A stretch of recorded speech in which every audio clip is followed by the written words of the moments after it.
दोस्तों, economic times का एक बहुत अच्छा आर्टिकल है। इस आर्टिकल का जो स्क्रीनशॉट है यहां मैंने आपके सामने लगा दिया। यह आर्टिकल कह रहा है कि फाइनली आरबीआई ने पेटीएम बैंक के लाइसेंस को कैंसिल कर दिया। यानी अब थोड़े दिनों के बाद पेटीएम बैंक नाम की चीज आपको भारत में नहीं दिखाई देगी। लेकिन एक सवाल और आता है कि जब भी हम किसी भी दुकान पे जाते हैं, जब भी हम क्यूआर कोड को स्कैन करते हैं, एक म्यूजिक आपको सुनाई देता है, पेटीएम करो। क्या अब ये पेटीएम करो आपको यह भी सुनाई देना बंद हो जाएगा? सारा कुछ जो भी इस आर्टिकल में लिखा है एज इट इज आपको समझाऊंगा कि एग्जैक्टली क्या हुआ। पेटीएम पेमेंट बैंक को आरबीआई ने बेसिकली इसके लाइसेंस को क्यों कैंसिल किया और फाइनली इसके क्लोजर की बात आरबीआई क्यों कर रहा है। सारी न्यूज बिल्कुल साल 2022 से जब से यह मुद्दा शुरू हुआ है वहां से सब कुछ समझेंगे। लेकिन सबसे पहले एक चीज समझो, पहले हमें यह समझना जरूरी है कि एग्जैक्टली ये पेमेंट बैंक होते क्या हैं। जैसे नाम है ना, पेटीएम पेमेंट बैंक। ये पेमेंट बैंक एग्जैक्टली क्या होते हैं भाई? काफी लोगों को तो यही पता है ना जी, स्टेट बैंक ऑफ इंडिया है या आईसीआईसीआई बैंक है, एचडीएफसी बैंक है। भाई लोगों को लगता है या तो सरकारी बैंक होते हैं या प्राइवेट बैंक होते हैं। ये पेमेंट बैंक क्या होते हैं? देखो अभी समझाता हूं। जैसे हमारे देश में टोटल 12 सरकारी बैंक है। सरकारी बैंक जैसे bank of Baroda, bank of India, bank of Maharashtra, Canara bank, central bank of India, Indian bank, Indian overseas bank, ये पूरी लिस्ट है। जैसे आपका एसबीआई वगैरह सब कुछ।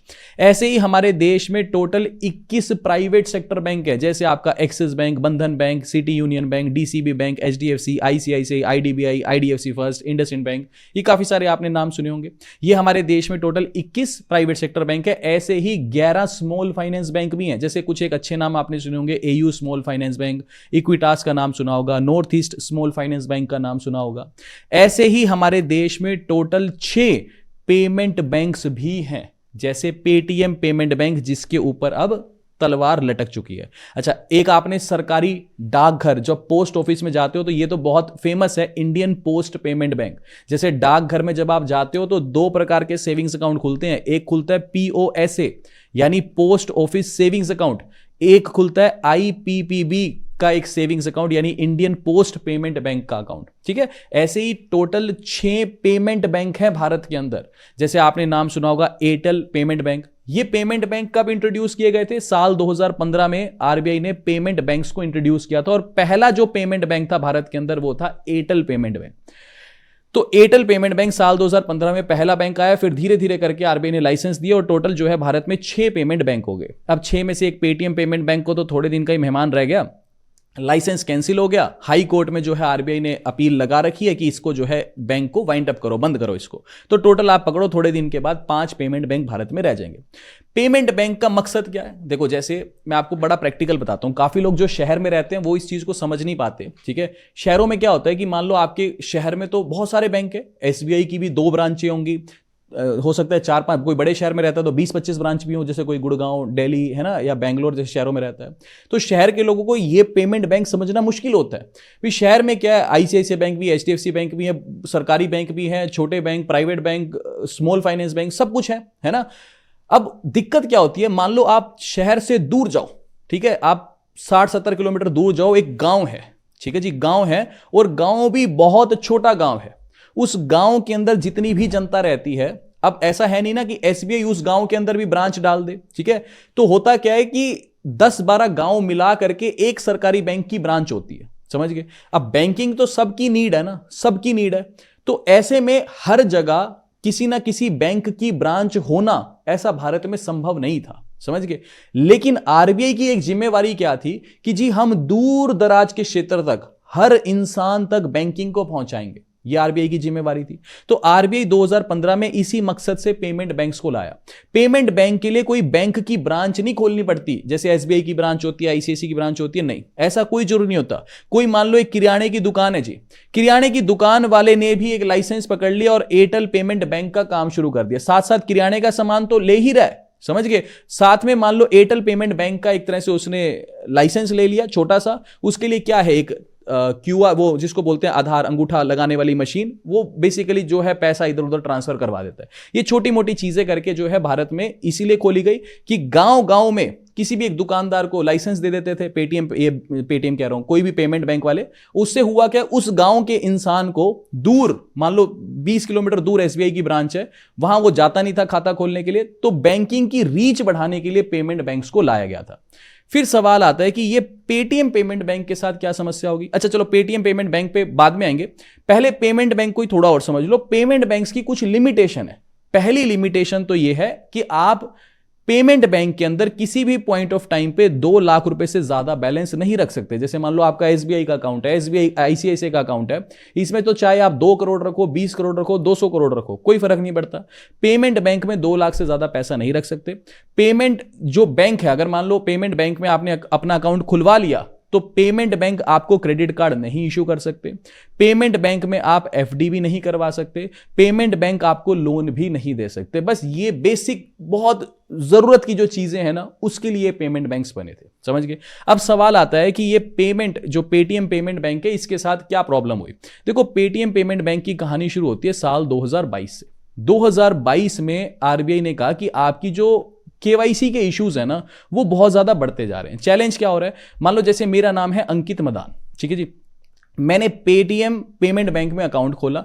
जब मैंने केवाईसी करी, जैसे मेरा आधार कार्ड पे भी नाम है अंकित मदान, पैन कार्ड पे भी नाम है अंकित मदान, मैं पेटीएम पेमेंट बैंक में अकाउंट खोलने गया, वहां पे मैंने डाल दिया अंकित और आगे लिख दिया एम, तब भी मेरा अकाउंट खुल गया। अगर मैं वहां लिख दूं सिर्फ अंकित, तो भी मेरा अकाउंट खुल जा रहा है। अगर मैं वहां कुछ और नाम लिख दूं, तब भी मेरा अकाउंट खुल जा रहा है। डेट ऑफ बर्थ गलत डाल दूं, तो भी मेरा अकाउंट खुल जा रहा है। यानी केवाईसी को लेकर के इन्होंने एक तरह से पूरी धज्जियां उड़ा दी सिस्टम की। आप ये समझ के चलो, आरबीआई ने 2022 में इनको 2-3 बार ये चीज बोली कि आपकी केवाईसी को लेकर के प्रॉपर गाइडलाइंस बनाओ, आप केवाईसी सही नहीं कर रहे। मल्टीपल अकाउंट्स एक ही इंसान के खुले हुए हैं। मान लो आपने अकाउंट खोला, आप अकाउंट नंबर भूल गए, उसमें कोई पैसे नहीं पड़े, आपने फिर एक और अकाउंट खोल लिया, नाम हल्का सा चेंज किया, आपका अकाउंट खुल जा रहा है। यानी ये चीज भी निकल के आई कि एक ही इंसान के 10-10 अकाउंट खुले हुए हैं ये पेटीएम पेमेंट बैंक में। फिर काफी लोग इसको मनी लॉन्ड्रिंग, यानी देखो 2 लाख से ज्यादा पैसा तो रख नहीं सकते, लेकिन किसी भी इंसान ने मल्टीपल अकाउंट्स खोल लिए, हर एक के अंदर 2-2 लाख रुपए रख लिए, तो मनी लॉन्ड्रिंग होगी, पैसे को घुमाया गया एक तरह से। तो केवाईसी प्रॉपर नहीं है, तो फिर आप सिस्टम के साथ खेल रहे हो। फिर यही चीज साल 2023 में आरबीआई ने फिर से पेटीएम बैंक को बोली, पेटीएम बैंक ने नहीं मानी। अगेन साल 2024 के अंदर आरबीआई ने एक्शन लिया और आरबीआई ने यह बोला कि अब आपको याद होगा 2024 में जब सडन पेमेंट बैंक, ये जो पेटीएम पेमेंट बैंक है, इसके शेयर प्राइस सडन गिर गए थे, उस टाइम पे आरबीआई ने यही कहा था कि अब जो ये पेटीएम पेमेंट बैंक है, इसके अंदर जो भी पैसा पड़ा है लोगों का, ये सेफ पड़ा है, लेकिन नया पैसा इस पेटीएम पेमेंट बैंक में आप जमा नहीं कर सकते किसी भी अकाउंट होल्डर के अंदर। जिसका पैसा पड़ा है वो इस पैसे को निकाल सकता है, किसी दूसरे बैंक में ट्रांसफर कर सकता है, लेकिन किसी दूसरे बैंक से पेटीएम पेमेंट बैंक में पैसे को ट्रांसफर नहीं कर सकते। ये फिर भी नहीं माने और उसके बाद अब साल 2026 के अंदर फाइनली आरबीआई ने इनके लाइसेंस को कैंसिल कर दिया। आरबीआई के एक आपने ना, जो बच्चे बैंकिंग की तैयारी करते हैं, जैसे आईबीपीएस वगैरह की बैंक एग्जाम की, उनको तो ये चीज पता होती है। एक बैंकिंग रेगुलेशन एक्ट है 1949, ये बहुत फेमस है।